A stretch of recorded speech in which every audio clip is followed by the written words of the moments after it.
Bom dia a todos. Para nós é uma alegria poder estar revendo todos os nossos companheiros de ideal espírita e que a paz do Mestre Jesus possa estar em nossos corações hoje e sempre.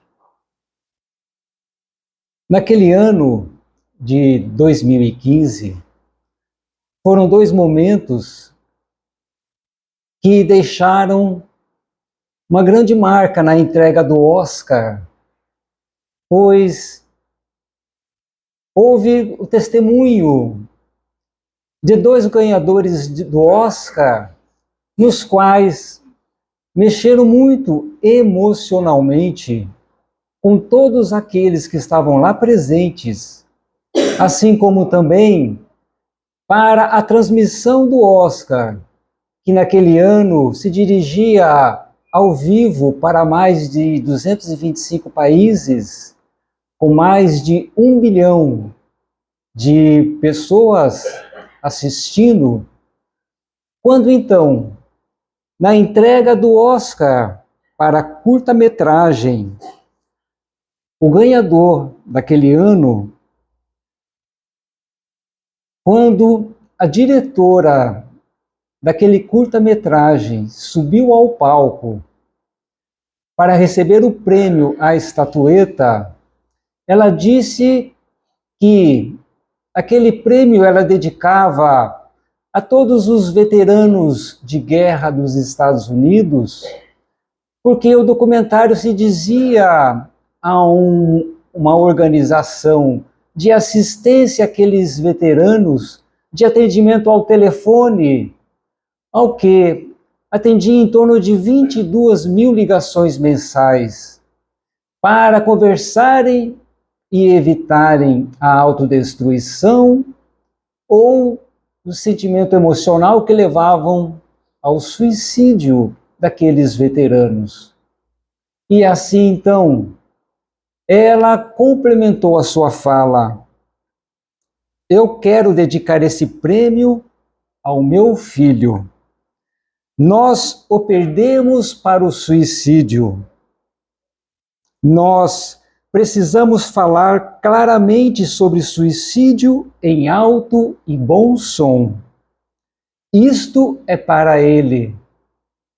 E depois da solenidade, ela ficou envolta a diversos repórteres, meios de comunicação, e começaram a questionar sobre aquele fato, daquela coragem daquela mulher, falar para bilhões de pessoas de um fato tão doloroso e angustiante para si. E ela disse: ora, o meu filho Evan se suicidou com a idade de 15 anos, no ano de 2005. Então já faziam 10 anos. Eu perdi meu filho. Nós precisamos falar em alto e bom som sobre suicídio e trabalhar contra o estigma, o silêncio em relação ao assunto. A melhor forma de prevenir o suicídio é nos conscientizando e discutindo, e não varrendo o problema para debaixo do tapete. Dito isto, o que foi mais surpreendente é que logo depois, o novo ganhador da estatueta do Oscar, dirigido ao melhor roteiro adaptado pelo filme O Jogo da Imitação, o diretor e produtor, ao receber a estatueta, falou em bom tom para os bilhões de telespectadores ao vivo. Quando eu tinha 16 anos, tentei me matar porque me sentia estranho, me sentia diferente, sem pertencimento. E agora eu estou aqui. Gostaria de dedicar este momento para aquele garoto lá fora, que se vê estranho ou diferente, que não se sente encaixado na vida. Sim, você se encaixa.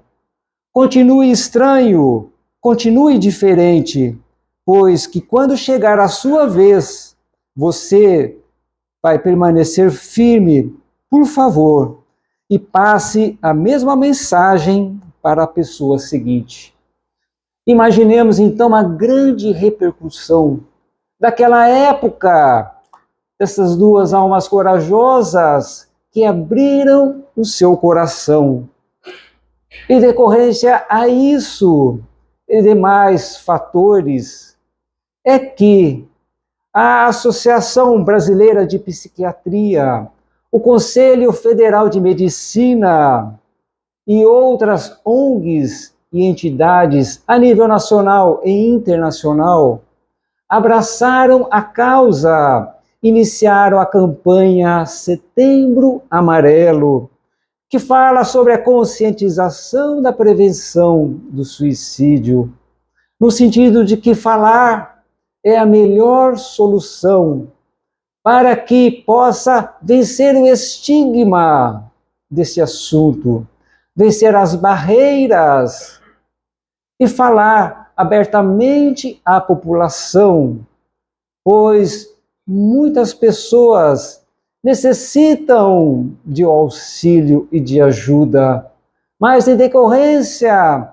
do grande transtorno emocional que envolve a sociedade atual, quando renomados pesquisadores, médicos, psiquiatras, psicólogos, tanto oradores da área espírita como Divaldo Pereira Franco, nos relatam que a questão da depressão é um dos maiores males do século da humanidade. Ora, nesse sentido, então, nós fomos buscar, logo no início do mês, do 1º de setembro, nesta obra de André Trigueiro, esse repórter, já conhecido de muitos, que trabalha na área do meio ambiente nos meios televisivos. Ele publicou esta obra que nós vemos aí. Viver é a melhor opção. A prevenção do suicídio no Brasil e no mundo. Ele, nesta obra, fez um estudo muito amplo com relação à questão das estatísticas, a nível não só nacional, mas a nível mundial, trazendo dados, meios de prevenção, sinais daqueles que estão propensos a esta prática, como agir, os parentes, as pessoas mais próximas ao enfrentamento desta situação. Assim como também, ao final da obra, ele coloca a visão espírita sobre a questão do suicídio. E o interessante, e nós já podemos observar pelo valor de uma obra, é que ele dedica todos os seus direitos autorais ao CVV, Centro de Valorização da Vida. E nesse sentido, então, alguns dados ele começa a nos trazer, que apenas hoje, até o final do dia, 32 brasileiros vão morrer por suicídio diariamente. E que há de 20 a 25 vezes mais tentativas. São 800 brasileiros que buscam a morte todos os dias, o que dá uma média de uma pessoa a cada 2 minutos. E se pensarmos a nível mundial, de 800 mil mortes, segundo a Organização Mundial de Saúde, e considerando a média de 20 vezes tentativas, são 16 milhões de tentativas do suicídio anualmente. É um número muito considerável. E dados das pesquisas que ele nos traz, é que estima-se que 60 pessoas próximo daquela pessoa sejam intimamente afetadas em cada morte por suicídio, incluindo família, amigos e colegas, pessoas próximas. Nesse sentido, então, se vamos encontrar um número de 800 mil pessoas que morrem por suicídio anualmente, são afetadas 48 milhões de pessoas anualmente, direta ou indiretamente, em relação a isso. Questão do assunto do suicídio. E por isso, então, logo no início, vocês devem ter visto a questão da prevenção do suicídio e pós-venção. O que seria a pós-venção? Seria o cuidado das pessoas próximas daquele que praticou o suicídio, porque já que afeta toda uma coletividade de pessoas muito próximas, essas pessoas também devem passar por cuidados, por tratamentos, para que possam superar o drama deste fato. E o autor continua ainda nos dizendo que a esperança é o fato de que, segundo a Organização Mundial da Saúde, 9 em cada 10 casos podem ser prevenidos. Portanto, é necessário buscar ajuda e atenção com quem está à sua volta. É por isso que, neste caso, a saúde pública nos diz que é por meio da informação que esses 90% que estão ligados a psicopatologias são tratáveis, mas que possa atingir um número maior de pessoas.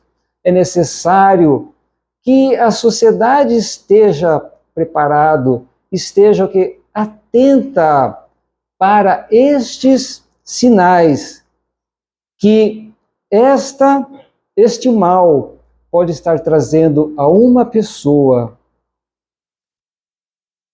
Além dessa campanha, nós lembramos, muito feliz da questão do Setembro Amarelo. Aí nós vamos encontrar depois o Outubro Rosa, do câncer de mama, Novembro Azul, do câncer de próstata, e tantos outros meses que procuram trazer o quê? A informação no sentido de prevenção. E nesse sentido ainda continua o autor nos trazendo que nem neste quadro onde nós vamos encontrar. Essa é uma pesquisa muito interessante que foram analisados pela Organização Mundial de Saúde, estando à frente um suicidólogo brasileiro, professor José Manuel Bertolotti, professor da área da medicina da Unesp, em Botucatu, com sede em Botucatu. Ele trabalhava na Organização Mundial de Saúde juntamente com a pesquisadora suíça Alexandra Fleischmann. Eles puderam analisar 15 mil suicídios realizados em todo o mundo. E analisaram, então, quais foram a motivação e da questão da psicologia da área mental, que 35,8% em decorrência de transtornos de humor, em especial o estado depressivo. 22,4% em decorrência das desordens ligadas a substâncias lícitas como ilícitas, principalmente o alcoolismo, outras drogas ilícitas, e que chamou a atenção também da Organização Mundial de Saúde é que nos Estados Unidos quadruplicou o número de mortes por uso de calmantes. E aqui no Brasil, o que foi verificado está lá, a doença mental como sério fator de risco para um aumento de transtornos mentais entre os jovens. Está lá no jornal Estadão Online, que preocupando as universidades que têm levado as instituições públicas a criarem núcleos de prevenção e atendimento psicológico a estes jovens. Aí, passado rapidamente por estes gráficos, nesta mesma obra que nós mencionamos, o autor faz uma entrevista com o psiquiatra e chefe do setor do acompanhamento, coordenador da Estratégia Nacional de Prevenção do Suicídio, Carlos Felipe de Oliveira, onde foi-lhe direcionado algumas questionamentos. Uma destas: quem ouve um relato, quem lê um recado, quem acompanha uma situação que possa ser identificada como um comportamento de risco, quando o assunto é suicídio, deve fazer o quê? Essas questões que eles nos apresentam são de suma importância. Porque relato somente 2 casos pessoais. Um ocorrido há praticamente 30 anos atrás, quando ainda fazia faculdade, quando um colega nosso de turma, ele se mostrara em todos os seus movimentos, o seu envolvimento com a turma, num estado tão normal, que ninguém imaginava que ele poderia estar pensando ou levado à prática da autodestruição. E como ele, de repente, começara a se ausentar das aulas, e questionado e ligado para a família, nos informaram que ele havia praticado o suicídio. E nesse sentido, todos nós, pegos de surpresa por aquela notícia, sem saber como agir e como poderíamos ter identificado quais os sinais.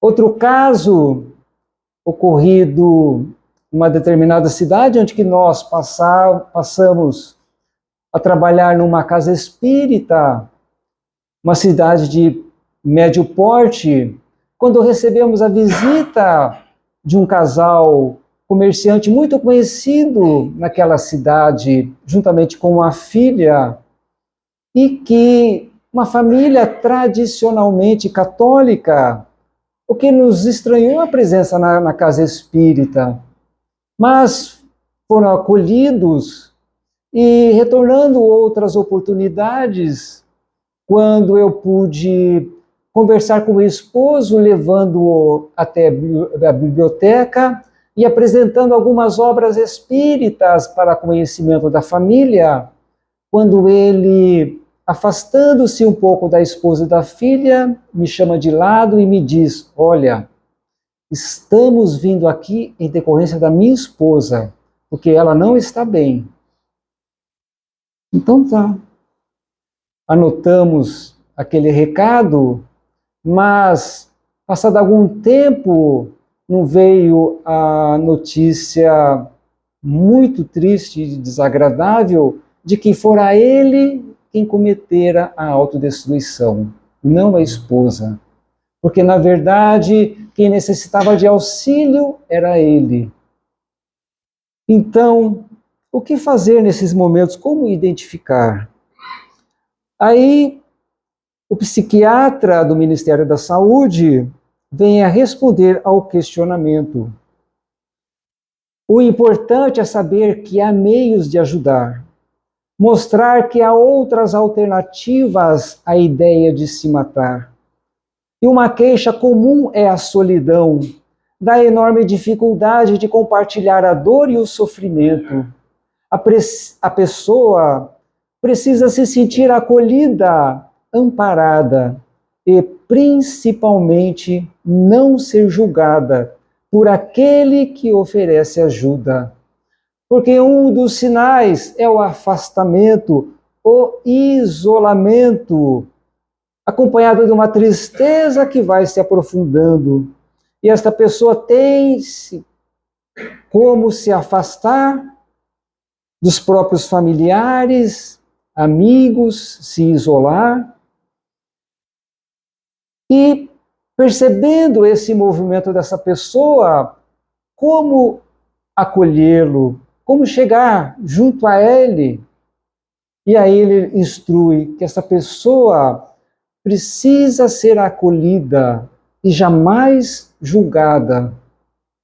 Porque se nós formos analisar até mesmo a questão do estado emocional da depressão, até pouco tempo não era considerado uma doença, e as pessoas viam aquela pessoa do estado depressivo com maus olhos. Mas, nossa, mas ele está preguiçoso. Por que será que ele está agindo dessa forma, se isolando, né? Não quer fazer nada? Como pode ser isso? Já com o julgamento.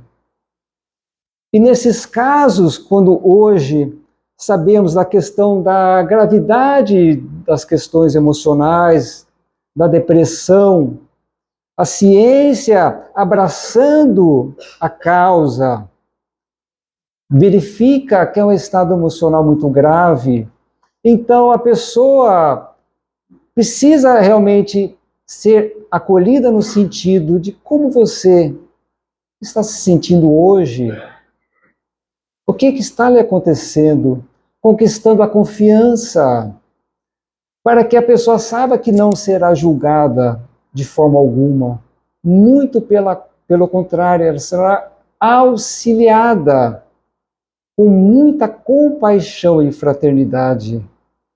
É isso quando qualquer um de nós estamos com uma problemática. Queremos o quê? Sermos abraçados, acolhidos sem qualquer julgamento.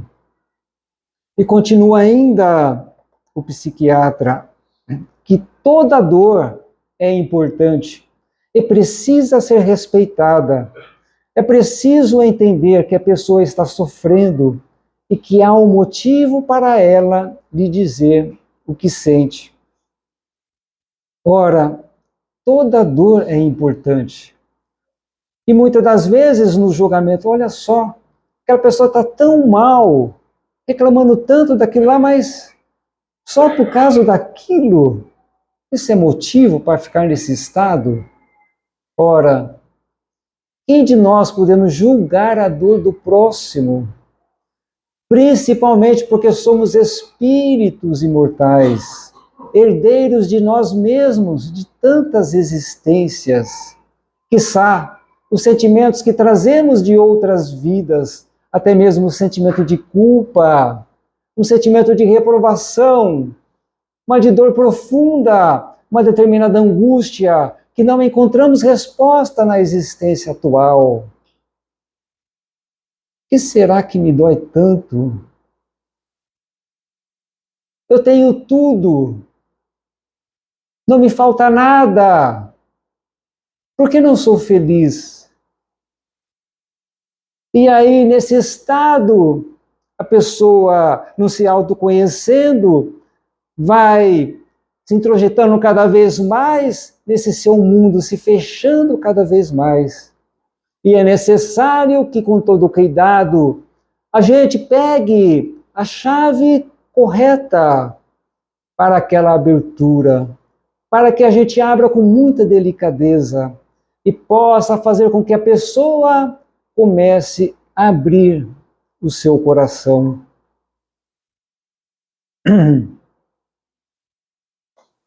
E continua ainda o questionamento ao profissional. O que leva a uma pessoa a cometer suicídio de forma consciente, sem nenhum transtorno mental? Principalmente, responde o psiquiatra, a dor de viver. Ela não suporta a angústia de viver com essa dor. No fundo, as pessoas não querem se matar, elas querem evitar a dor. O que move as pessoas nesta direção não é a morte, mas a própria vida não suportar viver. com sofrimento e dor. O psiquiatra e professor universitário Jorge Jaber diz que as principais características das pessoas que tentam tirar a própria vida podem ser caracterizadas pelos 3 Ds: desesperança, desespero e desamparo. Porque elas se sentem prisioneiras daquela dor. Não conseguem se libertar de si mesmos. E nesse sentido, a pessoa com esse sentimento, ela quer o quê? Matar a sua dor, mas não tirar a sua vida.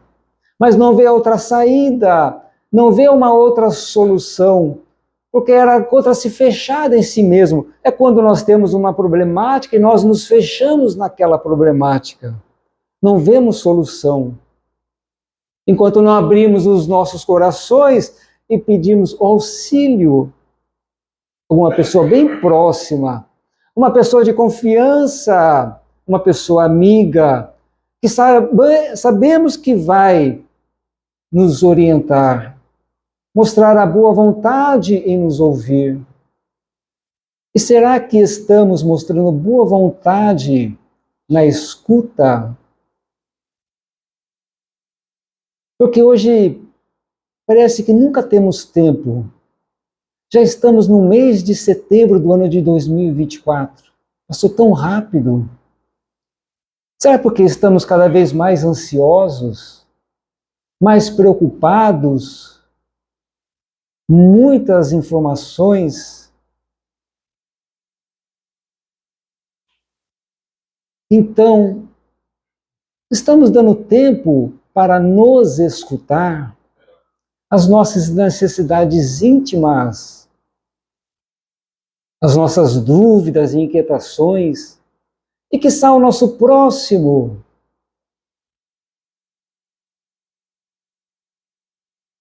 Os nossos jovens e crianças já sabem uma técnica, no momento certo de pedir as coisas para os pais. É quando estão no celular. Porque estamos lá no celular, aí chega o filho, a filha, vem pedir algo e a gente está lá no celular, a gente não quer ser incomodado. E de tanto falar e perguntar, tá bom, pode ir, pode fazer. E aí depois vem a cobrança, mas como, meu filho, você vai fazer isso? Aí eu pedi, você autorizou? Né? A gente estava perdido aí no celular. A escuta, estar numa situação de empatia, realmente se colocar no lugar do próximo, prestar atenção no que a pessoa está nos falando. Atenção, porque todos nós também queremos para nós.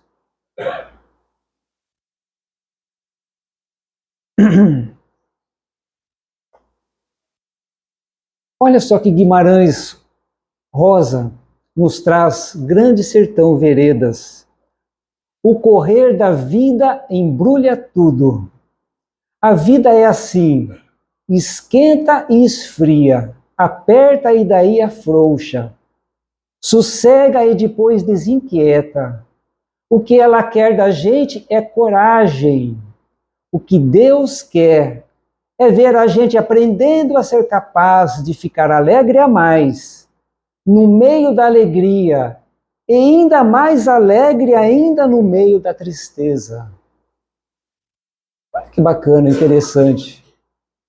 Coragem para os enfrentamentos.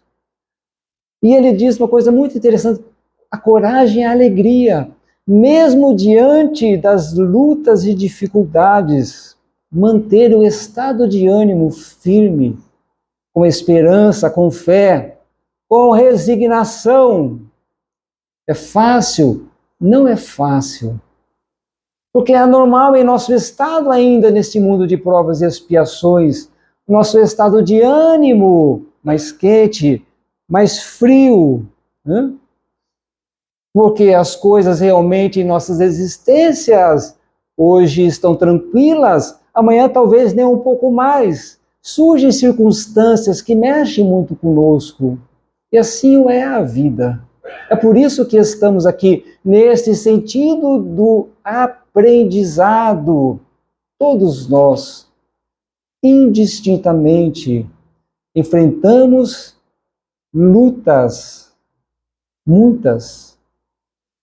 Assim como, se fosse questionar aqui entre vocês, vocês poderiam contar belas histórias de vitórias de cada um de vocês no enfrentamento das mais diversas e difíceis situações. Com certeza, cada um de vocês teria uma bela experiência para passar. A cada um de nós no aprendizado.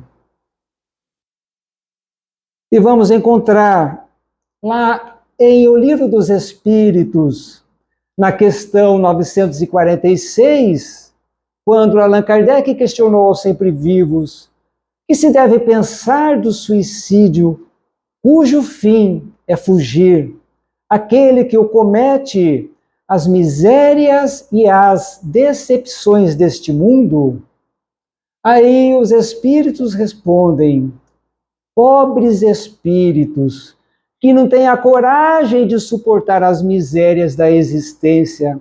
Deus ajuda aos que sofrem e não aos que carecem de energia e coragem. As tribulações da vida são provas ou expiações.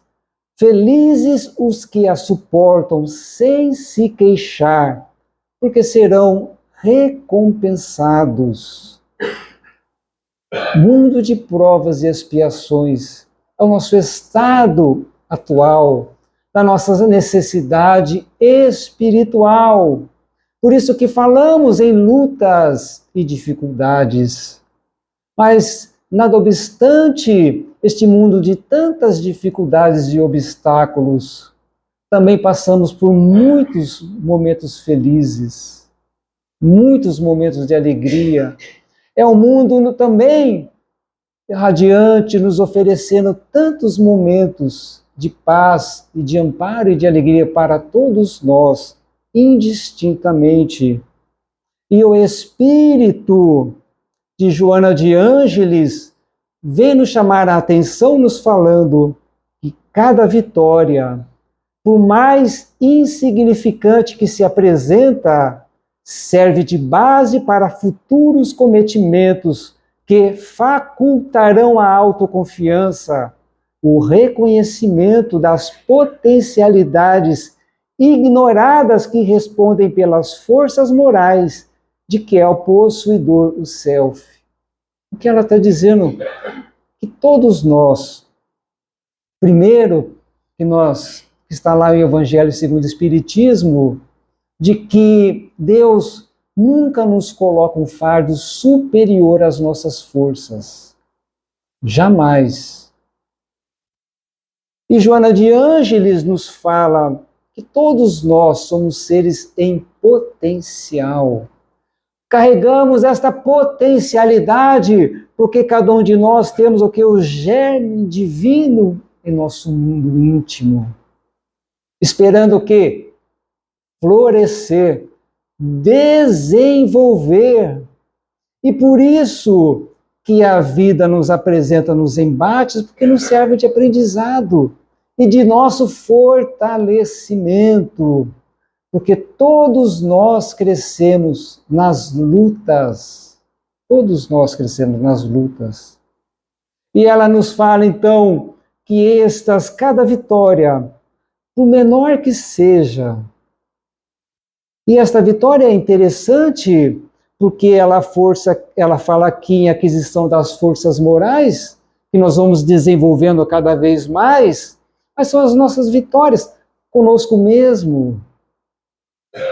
Algum vício que conseguimos superar, atos que conseguimos vencer, ações, pensamentos ruins que vamos deixando de lado, substituindo-os por por pensamentos de otimismo, de paz, no nosso dia a dia, no convívio no lar, superando as lutas e as dificuldades do relacionamento, do entendimento, da compreensão, da tolerância e do perdão.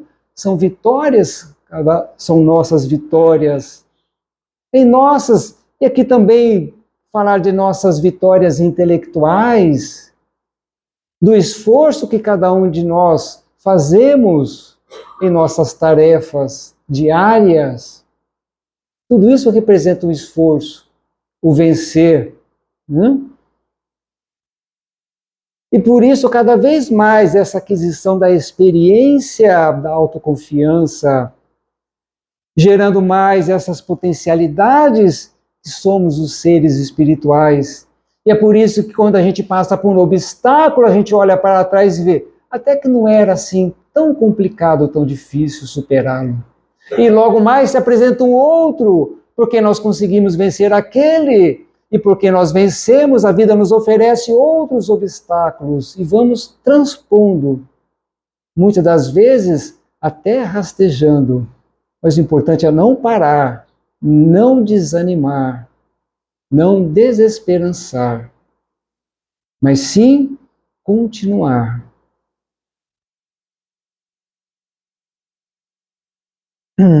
Então, nos fala o espírito Humberto de Campos na obra Crônicas de Além Túmulo, no capítulo 21, sobre o grande missionário Allan Kardec, que a obra mais sublime de Allan Kardec foi a reedificação da esperança de todos os infortunados, de todos os infelizes do mundo, no amor de Jesus Cristo.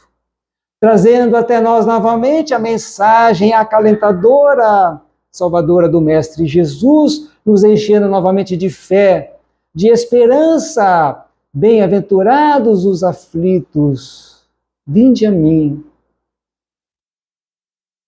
É o chamamento do Mestre Jesus para com todos nós. E a veneranda doutrina espírita vem nos esclarecer as nossas consciências de que hoje somos o resultado de ontem.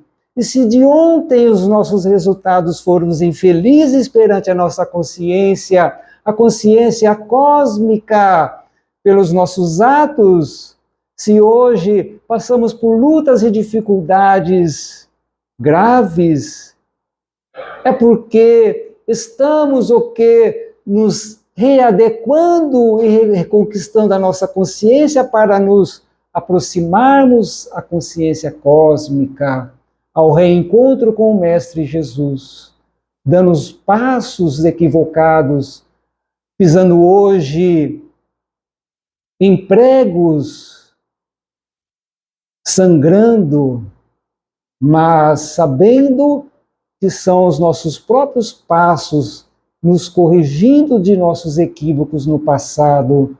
Então, a dor hoje representa um grande educador, porque foi da nossa opção, porque Deus, o nosso Pai, nos ofereceu o amor, mas porque ainda não o compreendemos, porque ainda somos ignorantes das suas leis, fazemos as nossas escolhas.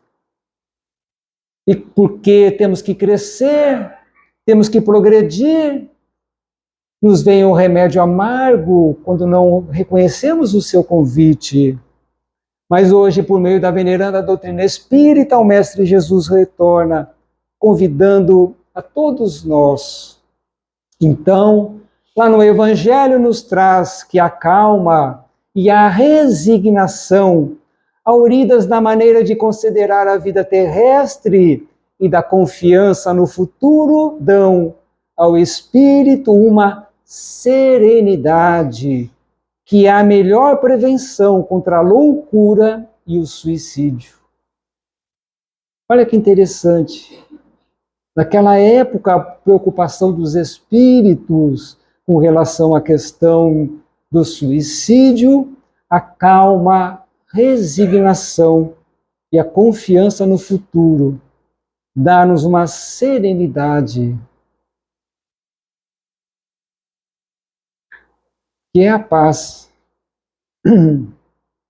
E daí, lá em O Livro dos Espíritos, na questão 957, nos fala os sempre vivos de que muito diversas são as consequências da prática do suicídio. Há, porém, uma consequência a que o suicida não pode escapar, que é o desapontamento. Mas por que o desapontamento? É porque jamais saímos da vida. A vida jamais nos abandona. Ela nos acompanha porque somos os seres imortais criados por Deus, na divindade. Ele não quer a morte do ser, mas sim a sua regeneração, o seu reingresso no caminho do bem e da paz que tanto necessitamos.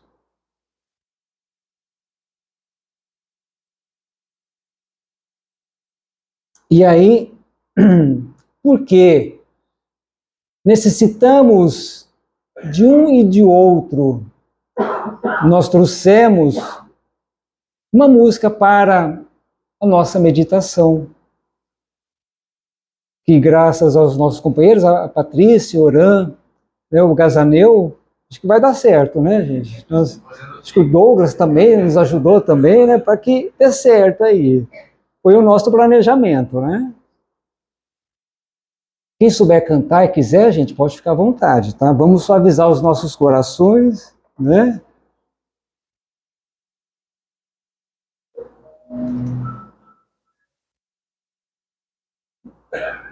Opa, desculpa, gente. Eu que mexi aqui, não foi culpa de ninguém. Tá bom, som?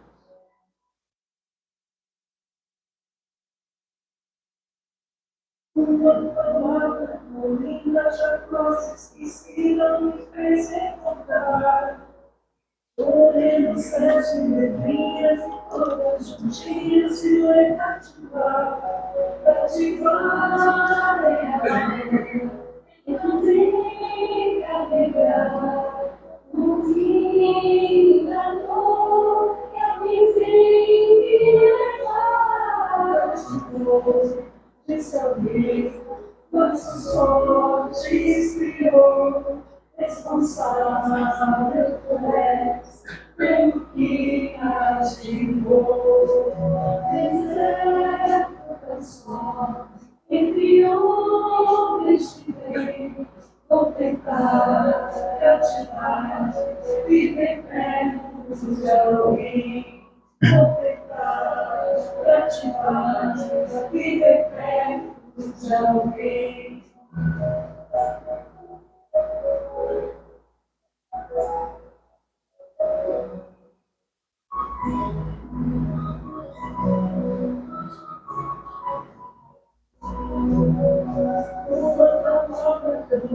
Já quase esquecida, me fez recordar. Contendo sete letrinhas e todas juntinhas se lê cativar. Cativar é amar, é também carregar um pouquinho da dor que alguém tem que levar. Disse alguém, nossos povos criou, responsável tu és pelo que cativou. No deserto com sol, entre homens de bem, vou tentar cativar, viver perto de alguém. Vou tentar cativar, viver perto de alguém.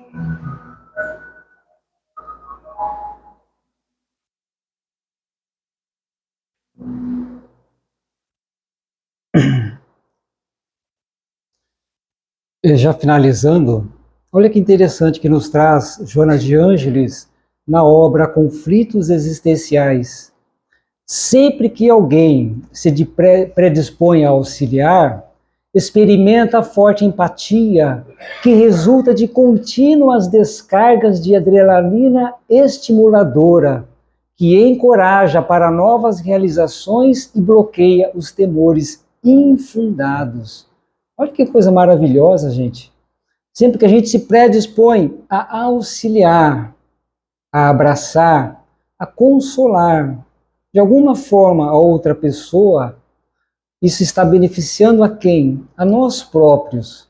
Porque essas descargas desses hormônios, em especial da adrenalina, vai o que nos encorajar para novas realizações e bloquear os nossos próprios temores.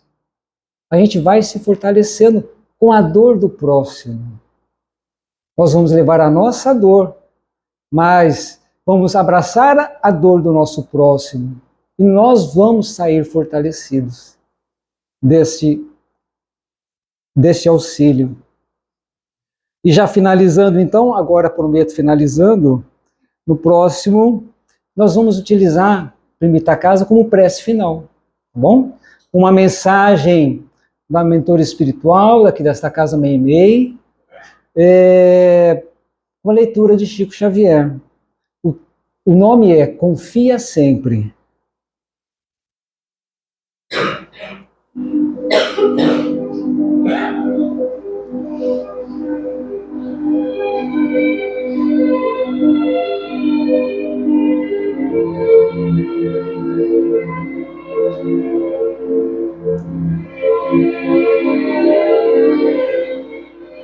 Confia sempre.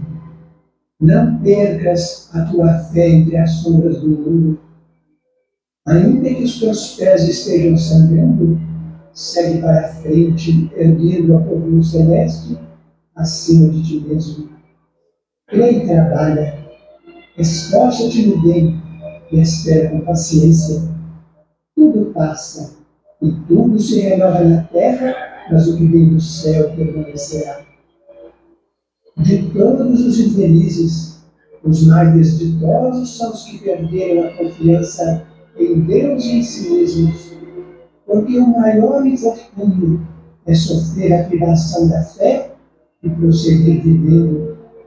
Eleva, pois, o teu olhar e caminha, luta e serve, aprende e adianta-te. Brilha a alvorada além da noite. Hoje é possível que a tempestade te amargue no coração e te atormente o ideal, aguilhando-te com a aflição ou ameaçando-te com a morte. Não te esqueças, porém, de que amanhã será outro dia.